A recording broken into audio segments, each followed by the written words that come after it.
बोलो जयकारा बोल मेरे श्री गुरु महाराज की जय। सभी गुरुमुख प्रेमियों से सप्रेम जय सच्चिदानंद। जीवन में जो अपना अटल फैसला होता है, निश्चय होता है, उसके आधार पर बड़ी बड़ी सफलताएं प्राप्त करते हैं हम इस जीवन में। संसार के इस बाजार में सारी संपदाएं हैं, शरीर के लिए भी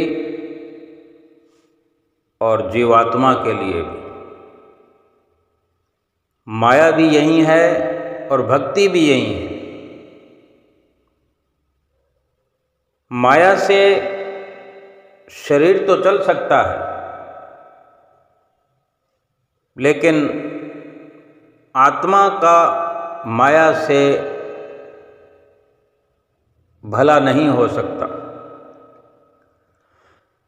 लेकिन माया से किसी को बरतना आता है, निर्वाह करना आता है, माया के साथ रहकर माया से काम लेना आता है, वो तो केवल भगवान के भक्त हो सकते हैं, जिसका अटल फैसला ऐसा होता है कि इसी संसार में रहना है, माया में रहना है, माया से बरतना है, माया से काम लेना है और प्राप्ति भगवान की करनी है। तो ये अटल फैसला अगर कोई अपना अटल निश्चय रखता है तो अवश्य सफलता भी प्राप्त करता है। लेकिन जो माया में रहकर, माया में उलझ कर, माया में फंस करके प्रभु प्राप्ति का ख्याल ही दिल से भुला दे, फिर तो कुछ नहीं बनेगा। सफलता फिर कैसी होगी? शरीर का काम तो बढ़िया से बढ़िया हो जाएगा माया की प्राप्ति से, और शरीर को खिलाया जाए, पिलाया जाए, सुंदर बनाया जाए, शरीर को आराम दिलाया जाए, तो ये सारी कार्रवाई कायम रहने वाली तो नहीं है। शरीर को खिलाते खिलाते क्या इसको ताकतवर बनाते रहेंगे? कितना ताकतवर बनाएंगे? बचपन से शरीर का भरण पोषण शरीर को बढ़ाने के लिए, शरीर को तंदुरुस्त करने के लिए होता है। लेकिन क्या यही लक्ष्य बना लिया जाए कि शरीर को ही खिलाते रहना है? बचपन में बच्चे को सर्वप्रथम शरीर का आराम, शरीर का खिलाना पिलाना, शरीर का विकास करना, ये अहम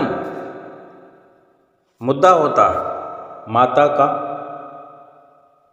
माता की देख रेख में बच्चा अबोध होता है, अनजान होता है। लेकिन जैसे जैसे समझ आती है, शरीर विकसित होता जाता है, बच्चा बड़ा हो जाता है, इसी नक्शे कदम पर चलता रहे कि मेरा तो लालन पालन होता रहा है, मैंने तो कभी कुछ काम किया नहीं।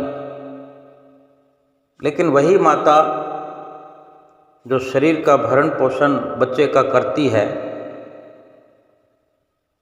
वो हर प्रकार से शरीर के विकसित होने के साथ साथ और भी इस जीवन में जीने के लिए जो ज़रूरतें हैं, काम काज करना, सबसे पहले बच्चे को पढ़ाई के काबिल होते ही स्कूल में दाखिला दिलाना, फिर स्कूल की तरक्की, शरीर की सुंदरता, रहन सहन, बोल चाल,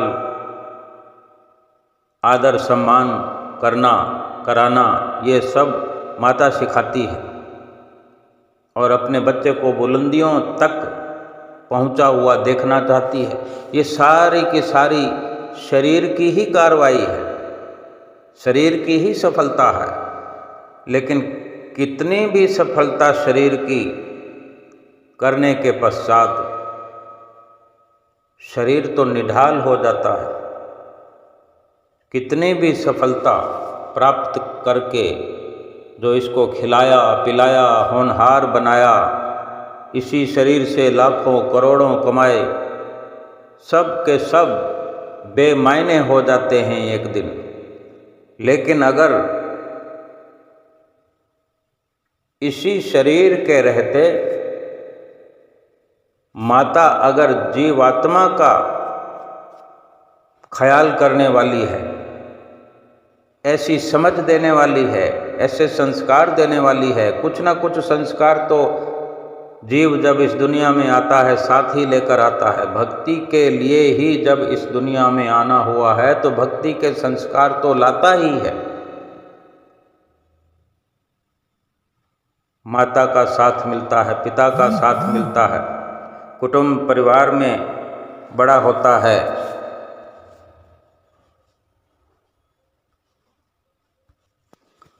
अगर संस्कार भक्ति के लेकर ही आता है इस दुनिया में, ये इंसान की ही कहीं ना कहीं आवाज़ है। शास्त्रों में कथन भी है कि हवाए बंदगी आवर्द दर वजूद मरा, वगरना जो के चुनी आमदन न बूद मरा। कि अगर भक्ति की ख्वाहिश न होती तो मैं संसार में आता ही क्यों। भक्ति की ख्वाहिश ही मुझे संसार में लेकर आई है, वरना संसार में आने का कोई लाभ नहीं है। और हम जो समझते हैं ना कि कोई बड़े स्कूल में, बड़े कॉलेज में बड़ी पढ़ाई, बड़ी डिग्री, बड़ा डिप्लोमा करके बड़े शहरों में जा कर के, महानगरों में जाकर बड़े बड़े पद हासिल करना, बड़ा बड़ा धन प्राप्त करना, बड़ी कोठी, बड़ा बंगला, बड़ी बड़ी ये आपस में जो मेजॉरिटी होती है, बड़े बड़े लोगों के साथ उठना बैठना, महफिलें सजाना, बड़े बड़े वक्तव्य देना, बड़ी भीड़ के साथ, कभी भीड़ के आगे, कभी भीड़ के पीछे, कभी भीड़ के बीच में, कभी बहुत सारे वर्करों के बीच में, बड़ी बड़ी फैक्ट्रियों का मालिक बनना, बड़े बड़े डिपार्टमेंट संभालने का दायित्व मिल जाना, इतनी होनहारिता। जब संसार में भक्ति के लिए ही आना हुआ है तो उसी भक्ति को भूल करके, भगवान के नाम को भूल करके संसार की इस होनहारता को प्राप्त करके हम फूले समाते रहे तो क्या ये सफलता सिद्ध कर देगी? संसार की सफलता, संसारिक कामयाबी ये सिद्ध कर देगी कि मनुष्य जीवन में आना सफल हो गया? कौन है इस मनुष्य जीवन के पीछे? मनुष्य जीवन की विशेषता क्या हुई फिर? संसार की उपलब्धियां, संसार के सामानों की साजो सज्जा, सामानों की खरीद फरोख्त, सामानों का घर में सजाना, खुद सामानों के बीच में सज कर रह जाना, संवर कर रह जाना और फिर इस संसार से चले जाना। संसार से आना, संसार में आना क्या हुआ और संसार में जाना क्या हुआ? शरीर को निमित्त बनाकर संसार में लाया कौन?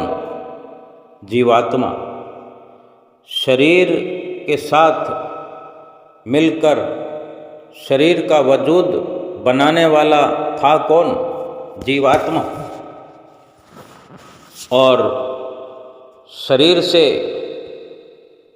जो जाना हुआ, शरीर का जो जाना हुआ, शरीर का जो मिटना हुआ यानी मरना हुआ, वो मरना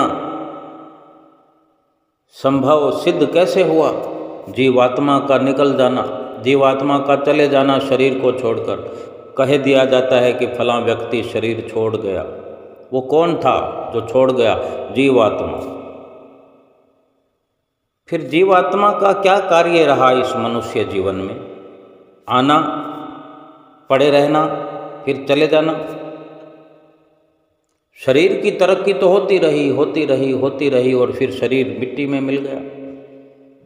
मिट्टी में भी क्या मिला कि उसको जला दिया कि हवा में उसके पंख पखेरु उड़ गए, कुछ हिस्सा हवा में गया, कुछ हवा से भी अलग हो गया, मिट गया, पता ही नहीं चला दूर दूर तक, कुछ हिस्सा राख बनकर। कितना वजन होता है शरीर का और कितना मात्र एक छोटे से डिब्बे में उसकी अस्थियां एकत्र हो जाती है और थोड़ी सी वो राख बन जाती है, जिसमें असल में देखा जाए तो शरीर की राख होती कितनी है? शरीर की तो राख होती नहीं, जलकर भस्म हो जाती है। वो तो लकड़ियों की राख जो थोड़ी दिखने में आती है। उस अस्थियों के कचरे को, राख को थोड़ी बहुत जो होती है, बाकी उसमें मिट्टी की राख मिली हुई को हम आसपास के तालाब में बहा देते हैं और कुछ अस्थियों का एक हिस्सा बनाकर डिब्बे में डालकर हरिद्वार में ले जाते हैं। क्या यही शरीर था? क्या यही सफलता थी? कभी हमने सोचा? क्या हश्र हुआ? जीवात्मा का क्या हुआ? आया कौन था? शरीर तो नहीं आया था। गया कौन था? शरीर तो नहीं गया था। जीवात्मा आया था, जीवात्मा चला गया। फिर मकसद क्या था? मकसद वही था कि शरीर जीवात्मा को मिला था। बेशक परिवार वाले कहते हैं कि हमारे घर में पुत्र हो गया, हमारे घर में पुत्री आ गई, कोई कहता मेरा पोता आ गया, कोई कहता मेरा दोहिता हो गया, कोई कहता मेरा बेटा हो गया, लेकिन असल मालिक तो इस शरीर का जीवात्मा था। भगवान ने तो जीवात्मा को शरीर दिया था। जीवात्मा को लाभ क्या हुआ? अगर शरीर की ही तरक्की होती रही, जीवन भर शरीर की तरक्की तो यहीं पड़ी रही। किसी की तरक्की किताबों में कैद हो गई, किसी की तरक्की बैंक में कैद हो गई, किसी की तरक्की मकान में, बंगले में, किसी की गाड़ी में, किसी की सोने में, चांदी में, और उन सब पर दूसरों ने अपना कब्जा भी जमा लिया, अधिकार भी जमा लिया, जीते जी कब्जा जमा चुके थे। इस संसार में अगर कोई चला जाता है तो उसके बाल बच्चे कानूनन मालिक हुआ करते हैं, नॉमिनी जिसको कहते हैं। बैंक में अगर रुपया पैसा जमा कराया जाता है तो उसका नॉमिनी लिखा जाता है कि भगवान न करे अगर उस पैसा जमा कराने वाले की मृत्यु हो जाती है तो वो पैसा किसको दिया जाए। यानी वो जीते जी अपने आप मालिक पहले से ही बन जाते, वो स्वयं बना देता। फिर तुम क्या मनुष्य जीवन लेकर इसके लिए आए थे? तुमने किसी को धन का मालिक बना दिया, किसी को गाड़ी का मालिक बना दिया, किसी को मकान का मालिक बना दिया, लेकिन भगवान ने तो जीवात्मा को शरीर का मालिक बनाया था। और शरीर के रहते जीवात्मा ने शरीर का मालिक बनकर अगर कुछ हासिल नहीं किया, कुछ प्राप्त नहीं किया तो जीवात्मा को फायदा नहीं होगा। और जो कारण था मनुष्य जीवन के प्राप्त होने का, कि मनुष्य जीवन को जरिया बनाकर, हथियार बना करके जो दिया गया था प्रभु की ओर से, वो कारण ये था कि इस मनुष्य जीवन में प्रभु की भक्ति करनी थी, भगवान का नाम जपना था, भगवान का नाम लेना था, भगवान का नाम कुछ बैलेंस करना था, परलोक के लिए ये सरमाया एकत्र करना था इस मनुष्य जीवन में। वो जीवात्मा के काम आता।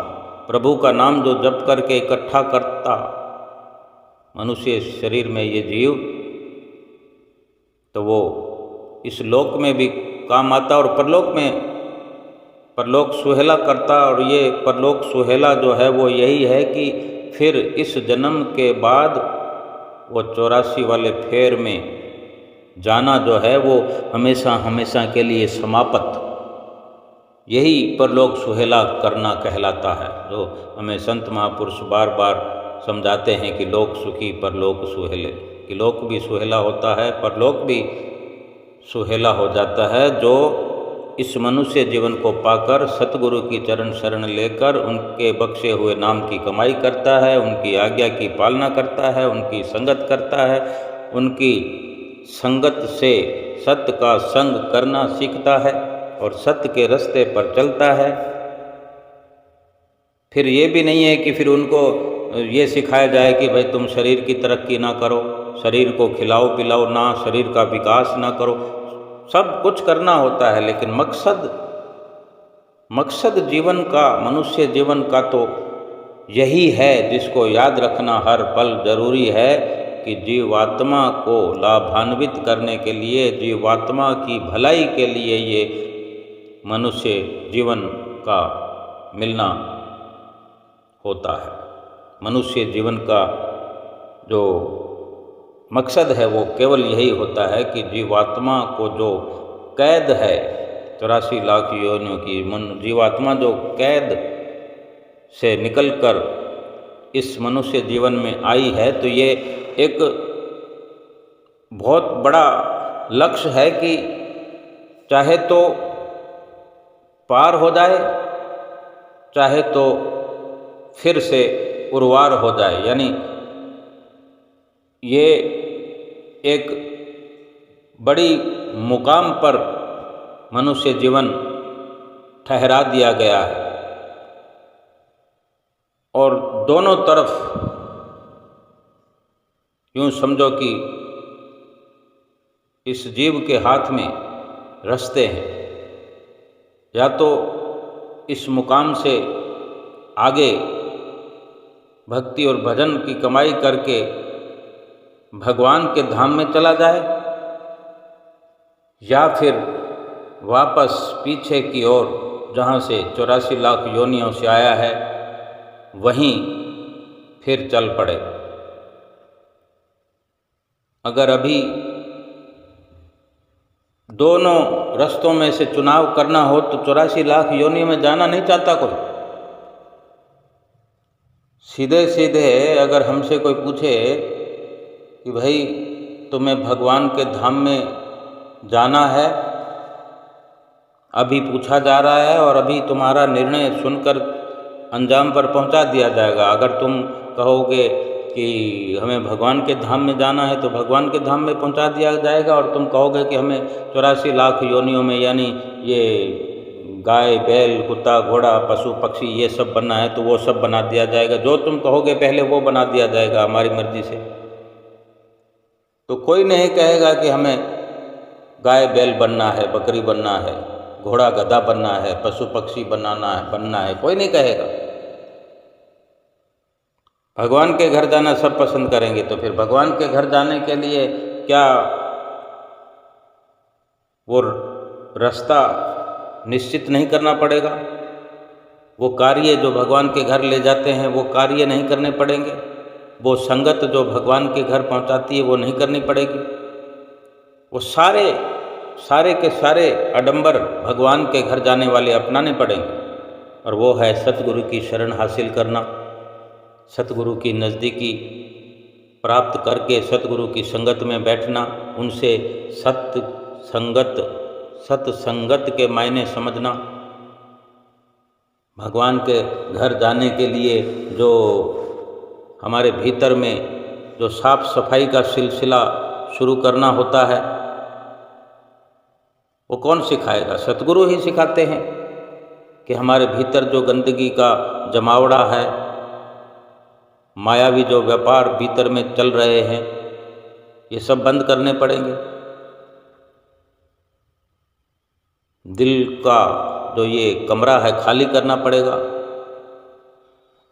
फरमाते हैं कि दिल का हुजरा साफ कर, जाना के आने के लिए ख्याल गैरों का मिटा उसको बिठाने के लिए।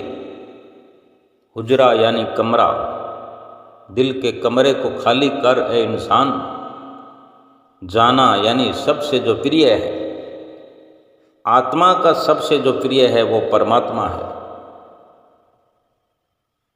उस परमात्मा के लिए दिल का ये कमरा खाली कर, साफ सफाई कर। मायावी जो गंदे विचार, कामना, वासना, कलह, कल्पनाएं, ये सब खाली करो, इस दिल से निकाल लो उसके आने के लिए। ये जो गैरों का जो ख्याल है, वो गैरों का ख्याल ये पूरे संसार से मतलब है कि सारे संसार की जो कामनाएं, वासनाएं अपने भीतर भर रखी है, मेरा वो है, मेरा वो है, मेरा वो है, मेरा वो अपना है, वो मेरा काम है, वो मेरा धंधा है, ये मेरा मकान है, ये मेरा महल है, ये गाड़ी है, बंगला है, ये रुपया है, पैसा है। चित्त के अंदर ये सब भरा पड़ा है, क्योंकि सारी दुनिया एक तरफ है और भगवान का वजूद एक तरफ है। अब आत्मा को परमात्मा से मिलाना है तो फिर परमात्मा को आत्मा के नज़दीक करना पड़ेगा, आत्मा को परमात्मा के नज़दीक करना पड़ेगा। संसार और संसार की जो झिलमिल है वो तो आत्मा के साथ मेल खा नहीं सकती, ना मेल खा सकती है, ना कोई मैचिंग होती है। आत्मा को चाहिए सुख स्वरूप परमात्मा, क्यों कि उसका सहज स्वभाव है, आत्मा का सहज स्वभाव है। आत्मा सुख स्वरूप परमात्मा की अंश है, आत्मा स्वयं सुख स्वरूप ही है। लेकिन किन्हीं भूलों के कारण परमात्मा से बिछड़ी हुई है। बिछड़ जाने के बाद, असली घर को भूल जाने के बाद, अपने ठिकाने को भूल जाने के बाद कितनी दुविधा होती है, क्या हम जानते नहीं हैं। ये एक छोटा सा बच्चा भी जतला देता है, बतला देता है कि मैं कितनी गलती पर आ गया हूँ कि अपना घर भूल गया हूँ। फिर उसको हजारों सामान, हजारों झिलमिल उसको भरमा नहीं सकती। कुछ उसको अच्छा नहीं लगता, वो अपने ठिकाने पर जाना चाहता है। तो आत्मा की भी इस जीवन में, इस मनुष्य शरीर में यही कुछ दशा है कि आत्मा चाहती है परमात्मा का साथ, आत्मा को ख्वाहिश है परमात्मा की, आत्मा का ठिकाना है परमात्मा का निज धाम, परमात्मा की गोद। आत्मा परमात्मा की अंश है, तो परमात्मा की ही चाहत है आत्मा। और जीव से इस वक्त भी फिर क्या गलती हो जाती है कि हर वक्त दुख लगा ही रहता है, कभी दुख पूरा ही नहीं होता, क्योंकि असली जो मांग है वो भीतर से चलती है। और भूल के वश, भूल का शिकार होकर कहीं ना कहीं संसार की झिलमिल के कारण ही ठिकाने से चूक होती है। एक बच्चा पिता के साथ मेले में जाता है, बहुत सारे दृष्टांत हमने सुने पड़े हैं, अगर ठीक से समझा हो फिर से समझने की हम कोशिश करते हैं। मेले में जाते हुए बेशक उंगली पकड़ी हुई है, लेकिन उंगली पकड़ी होने के बावजूद भी बच्चा जो है झिलमिल पर ही मोहित हो रहा होता है। इधर उधर आंखें फाड़ फाड़ कर देख रहा होता है। कहीं खिलौने हैं, कहीं खाने पीने का सामान है, कहीं साजो सजावट है, कहीं झूले लगे हुए हैं, कहीं बाजे बज रहे हैं, और कहीं भीड़ की छटपटाहट में और झिलमिल की जो उसका जो आकर्षण है, उंगली पिता की छूट जाती है। अब किस प्रकार से बिछड़ना हुआ? संसार की झिलमिल पर मोहित होने के कारण, आकर्षित होने के कारण, और थोड़ी देर में ही समझ आ जाती है कि मैं बिछड़ गया हूँ अपने पिता से। और इतनी भीड़ में अलग थलग हो जाने के कारण, बिछड़ जाने के कारण, वही झिलमिल जो है मेले की, उस बच्चे को अच्छी नहीं लगती और रो रो कर अपना बुरा हाल कर देता है। जिस झिलमिल के कारण बिछड़ाव हुआ, अलगाव हुआ, वो झिलमिल फिर अच्छी नहीं लगती, क्योंकि पता चल गया कि मेरा असली वजूद जो है वो पिता से था। अब और बहुत लोग पिता बनकर उसके सामने आएंगे और वही झिलमिल के हिस्सों को उसकी खुशी बनाना चाहेंगे कि खिलौना ले लो, ये खा लो, ये खा लो, ये कपड़े ले लो। कोई भी सामान उसको लुभा नहीं सकते और उसका रोना चिल्लाना, दुखी होना, परेशान होना जारी रहेगा। चूक तो हो गई और फिर ये प्रयास लगातार रहेगा तो कभी ना कभी पिता का हाथ फिर मिल सकता है। ऐसे ही जीवात्मा बिछुड़ गई है संसार की झिलमिल। ये संसार भी एक मेला है और हम कहीं ना कहीं झिलमिल में संसार की वर्गलाए गए, भरम भुलेखे में आ गए और परमात्मा से बिछड़ गई हमारी जीवात्मा। बिछड़ जाने के बाद दुख शुरू हो गया, 84 लाख योनियां शुरू हो गई। संसार की सारी झिलमिल हमें वर्गलाती रही, जन्म दर जन्म ठोकरें खिलाती रही, लेकिन सुकून मिला नहीं, क्योंकि सुकून है नहीं वहाँ। जिस कारण से परमात्मा से हमारी रूह, हमारी आत्मा बिछड़ी, वो संसार की झिलमिल हमें सुकून नहीं दे पाई। और इस मनुष्य जीवन में भी, क्योंकि घूमते घूमते घूमते हमें भटकते भटकते हमें इस ठिकाने पर प्रभु ने पहुंचा दिया दया करके। जिस प्रकार किसी बच्चे को, मेले में गुम हुए बच्चे को कोई सज्जन पुरुष अपनी गोद में लेकर दया करके कहीं ना कहीं पहुंचाने का इंतजाम कर दिया करते हैं, तो सतगुरु को दया आई, प्रभु को हम पर दया आई, हमारे रोने पर, हमारे बिलखने पर दया हो आई और हमें मनुष्य जन्म दे दिया और आगाह करके भेजा है कि अगर नाम की कमाई करोगे, भक्ति भजन करोगे तो परमात्मा से एकाकार हो जाएगा और 84 लाख योनियों से छुटकारा हो जाएगा। लेकिन आदतन स्वभाव के वश इस मनुष्य जीवन में आकर भी उस संसार की झिलमिलाहट में लगे हुए हैं कि कहीं जीवात्मा को सुकून मिल जाए। शरीर को खुश करने में लगे हुए हैं। खुश तो जीवात्मा को करना है, कब कर पाएंगे?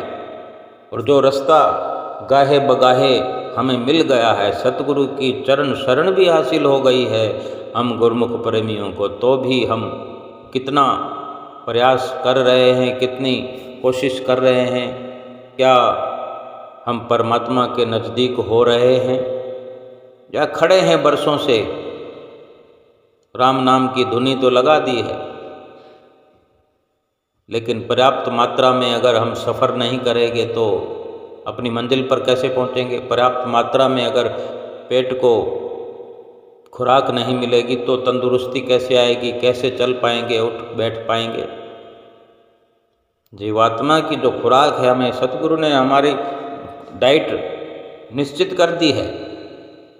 हमें जो नित्य प्रति आगाह करते हैं कि 2 घंटे भजन सुमरन करना हर गुरुमुख के लिए ज़रूरी है, 5 नियमों की पालना सभी के लिए ज़रूरी है, और जितने नियम और बने हैं, किस प्रकार का सादा जीवन होना चाहिए, खान पान पहरान सब सादगी से भरपूर होना चाहिए। सब एक एक बात पर जब तक अमल नहीं करेंगे तो फिर जीवात्मा को ठिकाना नहीं मिलेगा। संसार के लिए तो पूरी हमारी सुरती लगी रहती है, निगाह लगी रहती है, और जो जीवात्मा को चाहिए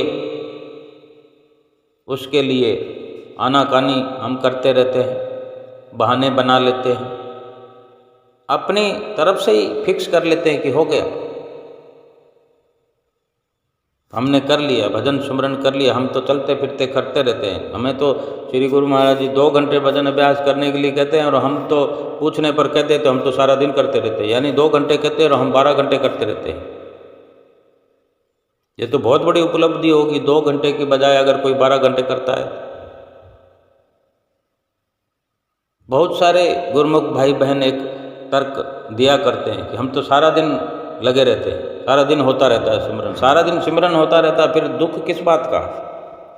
इधर तो 12-12 घंटे हम सिमरन करते रहते हैं, ये भी कम है। बाकी तो जागना तो सुबह 6 बजे से लेकर 12 बजे तक होता है, इसमें तो 18 घंटे हो जाते हैं। 18 घंटे अगर कोई सुमरन करे, भजन करे, गुरु महाराज जी तो कहते हैं कि 2 घंटे भजन सुमरन करो, लोक परलोक संवारने की जिम्मेदारी हमारी। इस लोक में तुम्हें दुख हो जाए कोई तो जिम्मेदारी हमारी, पर लोक सुहेला करने की जिम्मेदारी हमारी। लेकिन यूं अगर सारा दिन हम भजन करते ही रहते हैं, चलते फिरते उठते बैठते, तो हमारे तो दुख खत्म ही नहीं हो रहे। श्री गुरु महाराज जी किस प्रकार से हमें प्यार से समझाते हैं कि 2 घंटे भजन सुमरन भजन अभ्यास बैठ करके करना है, श्वासों का सुमरन करना है, सुमरन की कसौटी पर खरा उतरना है। चलते फिरते जो हम सुरती को अपना निर्मल करते हैं, पावन करते हैं, सुरती को निर्मल बनाने के लिए वो बहुत बढ़िया है। लेकिन वही चलते फिरते जो सुरती हमारी लगी रहती है, उसको फिर 2 घंटे बैठ करके उसका लाभ उठाना होता है।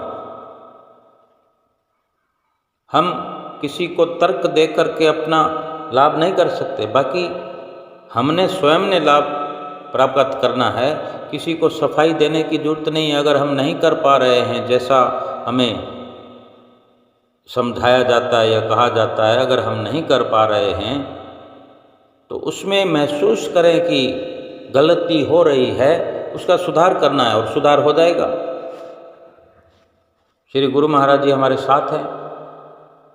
श्री गुरु महाराज जी की नज़र तो हम पर हर वक्त लगी रहती है। अगर हम सीखने का प्रयास करेंगे तभी सीख पाएंगे, सुधार करने का प्रयास करेंगे तभी सुधार पाएंगे, कुछ मांग करेंगे तभी मिलता है। अगर आशीर्वाद की चाहना करेंगे तभी आशीर्वाद मिलेगा। और सतगुरु आशीर्वाद देते ही रहते हैं 24 घंटे। हम सोए पड़े होते हैं तो भी आशीर्वाद की छतरी हमारे सिर पर होती है, लेकिन हम छतरी के नीचे रहेंगे तभी ये मुमकिन होगा।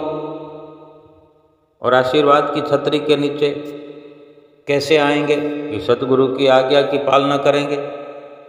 अपने आप आशीर्वाद हमारे लिए फलीभूत हो जाएगा, आशीर्वाद फलने फूलने लगेगा कि हम इस प्रकार 2 घंटे भजन अभ्यास करें।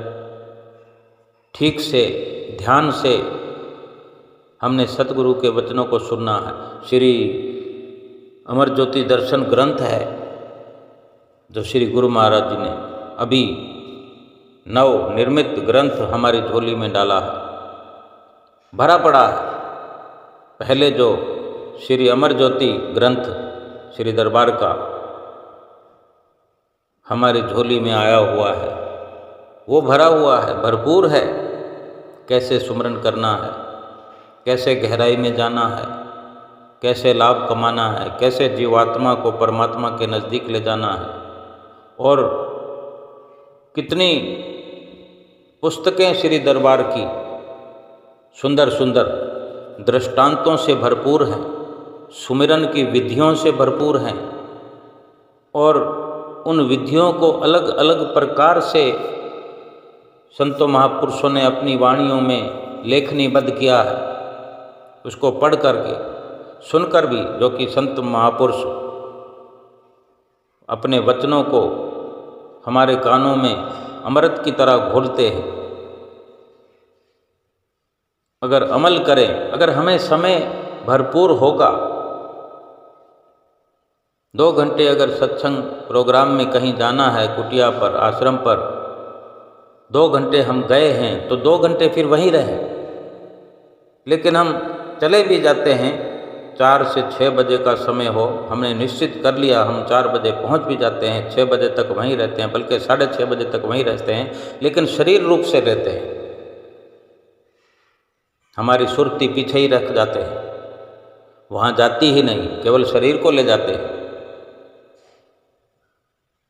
अगर सुरती वहाँ चली भी गई तो वहाँ पहुंचकर सुरती को अपने घर भेज देते, दुकान पर भेज देते हैं, और वही साज संभार होती रहती है, किसी से मिलते रहते हैं, वहीं सत्संग में बैठे हुए ही किसी से मिलते रहते हैं। सुरती का लगाव जैसे होता है, किसी से ध्यान कहीं चला जाता है। सत्संग को पूर्ण तौर पर सुन नहीं पाते तो फिर अमल कैसे करेंगे, और अगर सुन लेते हैं तो वहीं का वहीं पल्ला झाड़ दिया जाता है, उस पर अमल नहीं हो पाता। अगर घर ले भी आएँ उस सुने हुए सत्संग को अपने अंदर धारण करके ले भी आएँ, घर आते ही तुरंत बहुत सारी ऐसी जिज्ञासा हो जाती है कि 2 घंटे सत्संग को दे दिया, अब तो भरपूर काम करना है, 2 घंटे की कसर निकालनी है। जो हमने काम छोड़ दिया था उसको छोड़ना नहीं है, उसकी अब कसर निकालनी, तो वो सत्संग तो वहीं रह गया। फिर कसर सत्संग की पूरी करनी है, सत्संग सुनने की पेनल्टी नहीं भरनी है। सत्संग सुनने से, सत्संग पर अमल करने से पेनल्टियाँ लगती नहीं हैं, पेनल्टियाँ मिट जाती है, पाप कट जाते हैं, पाप धुल जाते हैं। संसार की कमाई करके सत्संग की भरपाई नहीं होती। सत्संग इसलिए होता है कि संसार से छुटकारा हो जाए। सत्संग की उपलब्धि हासिल करके भी हमारी संसार की वासना हमारे भीतर पड़ी रहती है, संसार के अंदर चित्तवृत्तियाँ रमी रहती है कि जैसे कोई हमारा नुकसान हो गया, इतना बड़ा नुकसान करके हमने महज एक थोड़ा सा सत्संग सुना, तो हम वो संसार की भरपाई, वो संसार की कमाई की पूर्ति करने में लग जाते हैं। यानी सत्संग को ठीक प्रकार से हमने दिल में जगह ही नहीं दी तो लाभ कैसे होगा। चित्तवृत्तियों को उखाड़ कर ले जाएं, बाद में स्वयं जाएं। कुटिया पर, आश्रम पर जाना है, आनंदपुर जाना है, दरबार में जाना है, खुद को बाद में ले जाएं, सुरती को पहले वहाँ पर भेज दें, और वहाँ से शरीर आ जाए हमारा, कुटिया से, आश्रम से शरीर के तौर पर वहाँ से चलकर घर आ जाए, और सुरती वहीं पड़ी रहे, लगी रहे वहाँ पर। 2 घंटे अगर बैठ कर आएँ तो सुरती 2 दिन वहाँ पड़ी रहे, 4 दिन पड़े, जबकि दूसरी बार वहाँ जाना हो तब तक सुरती वहीं रहे, पूरी तौर से हटे नहीं, और फिर दोबारा जाना हो जाए, तभी कुछ अमल हो पाएगा, अमली कार्रवाई हो जाएगी। सुमरन पर बैठने से पहले ही सुरती सुमरन में लगा दी जाए।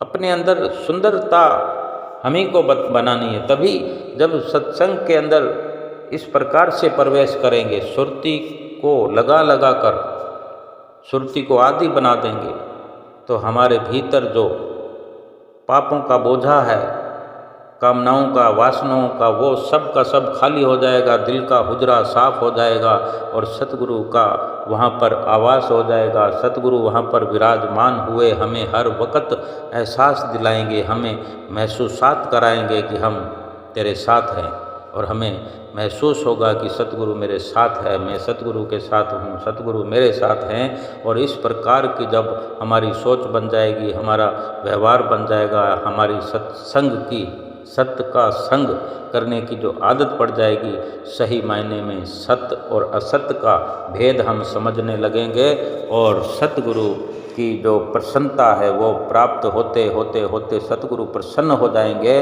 और हम सतगुरु के और सतगुरु हमारे हो जाएंगे। फिर दुनिया और दुनिया का, माया और माया का असर हमें विचलित नहीं करेगा। 84 लाख योनियों से भरपूर छुटकारा हो जाएगा, प्रभु के धाम में हमारा निवास हो जाएगा।